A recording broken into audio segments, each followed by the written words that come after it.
હોળીમાં તમે ઘૂઘરા એટલે કે ગુજિયા ખાધા હશે, પરંતુ શું તમે ક્યારેય ગોલ્ડન ગુજિયા એટલે કે સોનાની વરખવાળા ગુજિયા ખાધા છે?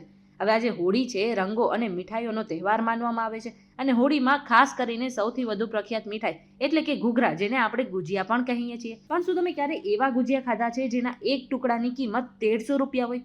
આ ખૂબ જ અનોખું અને વૈશ્વિક રીતે પ્રસિદ્ધ ઘૂઘરા છે, જેને ગોલ્ડન ગુજિયા કહેવામાં આવે છે.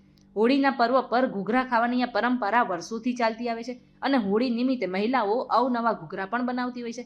પરંતુ ઉત્તર પ્રદેશમાં સૌથી મોંઘા ઘૂઘરા એટલે કે સૌથી મોંઘા ગુજિયા બન્યા છે અને અત્યારે સમગ્ર દેશમાં આ ગોલ્ડન ગુજિયાની ચર્ચા થઈ રહી છે. ઉત્તર પ્રદેશના ગોંડા જિલ્લાની એક મીઠાઈની દુકાનમાં ડ્રાયફ્રૂટની સાથે સોનાની વરખ સાથે ગુજિયા તૈયાર કરવામાં આવ્યા છે. અને જો તેના ભાવની વાત કરીએ ને તો 1 કિલો ગુજિયાની કિંમત 50,000 રૂપિયા રાખવામાં આવી છે. એટલે કે એક પીસ ગુજિયા માટે લોકોએ 150 રૂપિયા ચૂકવવા પડે છે. ત્યારે આ હોળીમાં તમે આ ગોલ્ડન ગુજિયા ખાશો કે નહીં ખાઓ, એ અમને કમેન્ટ કરીને જરૂરથી જણાવી દેજો.